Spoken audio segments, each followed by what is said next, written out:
Hamas yasema Netanyahu anaongopa akidai vita vitawarejesha mateka wote wakiwa hai. Harakati ya mukawama wa Kiislamu ya Palestina Hamas imemshutumu waziri mkuu wa Israeli Benjamin Netanyahu kwa kudanganya familia za mateka anapodai kuwa chaguo la kijeshi lina uwezo wa kuwarejesha mateka wote wakiwa hai. Hamas imesema kwenye taarifa kuwa wakati wowote uvamizi huo unapojaribu kuwaokoa mateka wake kwa nguvu, huwarudisha wakiwa wamekufa kwenye majeneza. Limeongeza kuwa kukiuka makubaliano ya kusitisha mapigano na kurejea vitani ni uamuzi uliopangwa mapema na Netanyahu, ambaye alisalimu amri mbele ya mashinikizo ya waziri wa usalama wa kitaifa wa mrengo mkali wa kulia Itamar Ben-Gvir. Kundi hilo la mukawama ya Palestina limesema Netanyahu anabeba dhima kikamilifu kwa kufeli kwa makubaliano hayo, na jamii ya kimataifa na wapatanishi wanapaswa kumshinikiza kusitisha uchokozi na kurejea kwenye njia za mazungumzo. Kabla ya hapo, Hamas ilitoa taarifa nyingine ikiwataka walimwengu wapinge uhalifu na mipango ya utawala wa kizayuni dhidi ya ardhi ya Palestina, watu wake na maeneo yake matakatifu, na kulaani uungaji mkono wa Marekani kwa ukatili unaofanywa na utawala huo. Haya yanajiri huko Palestina 38 wakiuawa shahidi katika mashambulizi mapya ya Israeli huko Gaza kwenye muda wa saa 24 zilizopita, kwa mujibu wa Wizara ya Afya eneo hilo. Kwa mujibu wa wizara hiyo, idadi ya Wapalestina waliouawa shahidi Gaza imepindukia 800 tangu Israeli ilipoanzisha upya vita vyake dhidi ya eneo lililozingirwa wiki iliyopita. Takriban Wapalestina 1663 pia wamejeruhiwa kwenye hujuma hizo. Vile Oxfam yasema Israeli imegeuza njaa kuwa silaha ya vita. Dunia inashiriki katika jinai Gaza kwa kunyamaza kimya. Sambamba na kushtadi mashambulizi ya anga na nchi kavu ya utawala wa kizayuni katika ukanda wa Gaza, shirika la kimataifa la Oxfam limetangaza kwenye ripoti yake kuwa Israeli kwa mpangilio maalum inatumia njaa kama silaha ya vita dhidi ya raia wasio na hatia wa eneo hilo. Shirika la kimataifa la Oxfam limesisitiza kwenye ripoti yake hiyo kwamba jamii ya kimataifa ni mshirika wa jinai za kivita za Israeli huko Gaza kwa kusalia kimya na kutochukua hatua yoyote mkabala wa jinai hizo.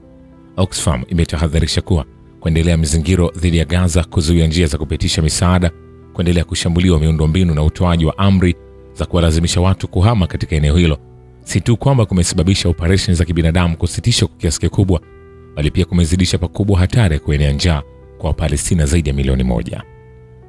Oxfam imebainisha kwenye ripoti yake kwamba tangu kuanza mashambulizi ya Israeli tarehe 18 mwezi huu wa Machi dhidi ya Gaza, yaliyokwenda sambamba na kushambuliwa pakubwa maeneo ya raia huko Jabalia na Khan Yunis, Wapalestina wasiopungua 700 wakiwemo watoto zaidi ya 200 wameuawa na wengine zaidi ya 120,000 wamelazimika kuhama makazi yao kufuatia kutolewa hukumu mpya ya kuhama kwa lazima, katika hali ambayo hakuna sehemu yoyote ya Gaza iliyo salama. Ripoti ya shirika la kimataifa la Oxfam imesema viongozi wa utawala wa kizayuni wanaendelea kuzuia kuingizwa Gaza tani 63 za bidhaa za chakula ambazo zilitazamiwa kutumwa kuwasaidia watu milioni 1.1. Kiasi hiki cha misaada ya chakula kilitosha kukidhi mahitaji ya watu kwa angalau miezi 2 hadi 3, lakini lori zilizobeba misaada hiyo zimezuiwa mpakani kutokana na mzingiro wa karibuni wa siku 23 uliowekwa na Israeli. Tutazame mapatano na Lebanon, ndoto ya wazayuni na upinzani mkali wa Lebanon. Nabi Berri, spika wa bunge la Lebanon, amefichua mpango wa utawala wa kizayuni wa Israeli wa kutaka kuiburuza nchi hiyo ya Kiarabu katika mtego wa kuanzisha nayo uhusiano wa kawaida, na kusisitiza kuwa Lebanon katu haiko tayari kuwa na uhusiano wa aina hiyo na utawala huo. Lebanon ina mpaka wa kijiografia na utawala huo unaokalia kwa mabavu Quds tukufu. Utawala huo ghasibu daima umekuwa na tamaa ya kutaka kukalia kwa mabavu ardhi ya Lebanon.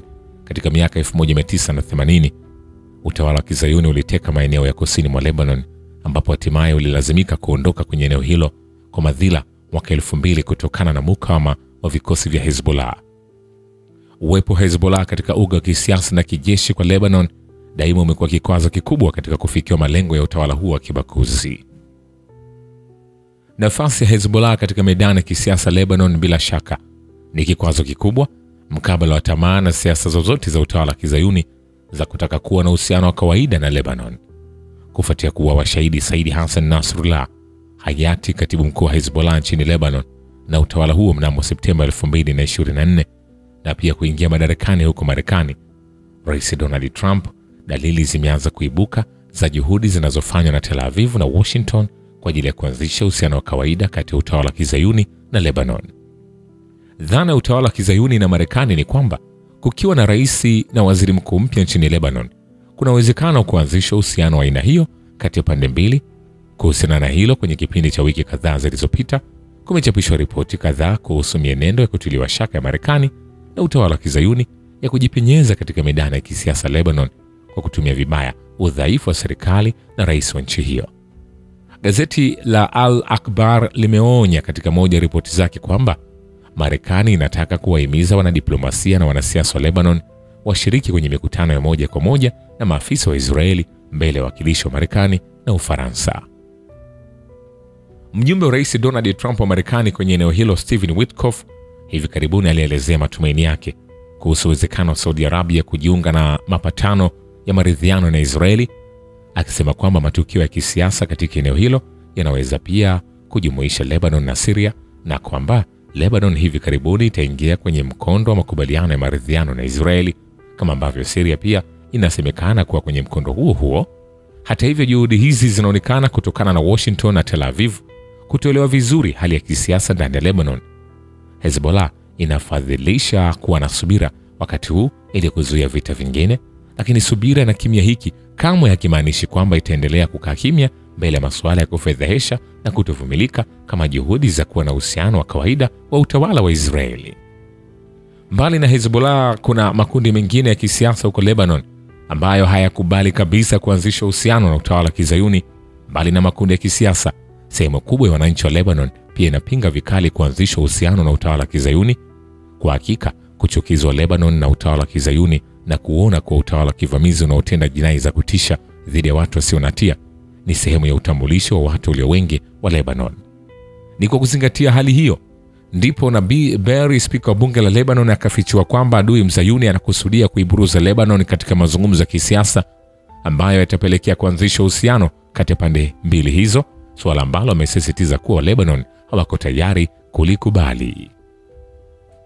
Vile kufuatia mashambulizi ya Israeli dhidi ya kambi za Umoja wa Mataifa katika ardhi za Palestina zinazokaliwa kwa mabavu na kuuawa wafanyakazi 5 wa shirika hilo la kimataifa, makumi ya wafanyakazi wa kimataifa wa Umoja wa Mataifa kwenye ukanda wa Gaza wanaondoka eneo hilo kutokana na wasiwasi wa mashambulizi ya Israeli. Umoja wa Mataifa ulitangaza Jumatatu iliyopita kwamba unapanga kupunguza idadi ya wafanyakazi wake huko Gaza kufuatia duru mpya ya mashambulio ya Israeli. Umoja wa Mataifa una wafanyakazi zaidi ya 13,000 kwenye ukanda wa Gaza, wengi wao wakiwa Palestina, wanaofanya kazi muhimu kama vile madaktari, wauguzi, madereva na kazi nyingine. Zaidi ya wafanyakazi 250 wa UN wameuawa na Israeli kwenye kipindi cha miezi 15 iliyopita. Katibu mkuu wa Umoja wa Mataifa Antonio Guterres anasema hali imekuwa ya hatari kiasi kwamba anapanga kupunguza wafanyakazi wa kimataifa wanaofanya kazi Gaza kwa takriban theluthi moja. Kwa msingi huo, wafanyakazi karibu 30 wa UN wataondoka Gaza kwa kuhofia usalama wao. Msemaji wa Umoja wa Mataifa Stephane Dujarric amewaambia waandishi wa habari huko New York kwamba wiki iliyopita Israeli ilifanya mashambulizi makubwa huko Gaza na kuua mamia ya raia, ikiwa ni pamoja na wafanyakazi wa Umoja wa Mataifa, na pia imezuia misaada ya kibinadamu kuingia eneo hilo tangu mapema mwezi huu wa Machi. Vile kikosi cha anga cha jeshi la walinzi wa mapinduzi ya Kiislamu la Iran kimezindua mji mkubwa wa makombora ulioko chini ya ardhi, ukiwa ni moja kati ya vituo vyake vingi vya aina hiyo. Kituo hicho kimezinduliwa Jumanne na Jenerali Mkuu Mohammad Bagher, ambaye ni mkuu wa kamandi ya majeshi ya Iran, pamoja na Jenerali Brigadier Amir Al-Hajza, kamanda kikosi cha anga cha IRGC. Picha zilizochapishwa kwenye vyombo mbalimbali vya habari vya Iran zimeonyesha makamanda hao wakitembea kituo hicho kikubwa kinachohifadhi maelfu ya makombora ya kushambulia shabaha kwa usahihi mkubwa kama vile Khaybar Shekan, Shahid Haj Qasim, Qadri H, Sajil na Ahmad. Miongoni mwa makombora hayo, Khaybar Shekan yanasifiwa kuwa na uwezo wenye kukabiliana na mfumo wa kisiasa kabisa wa makombora wa Marekani ujulikanao kama THAAD. Kombora la Shahidi Haj Qasim ni miongoni mwa makombora ambayo yamepatiwa jina la kamanda mkuu wa kupambana na ugaidi wa Jamhuri ya Kiislamu, Shahidi Jenerali Qasim Suleiman, ambaye aliuawa mwanzoni mwa mwaka 2020 katika shambulio la kigaidi la jeshi la anga la Marekani huko Baghdad, wakati jukumu lake muhimu wakati huo lilikuwa kuangamiza magaidi wa kufurishaji wa Daesh. Shukrani kwa Babu Kivita na Historia ya Dunia. Mimi ni Richard Shio, The Rich Voice. Ni follow Instagram na TikTok kama Rich Voice Official. Asante.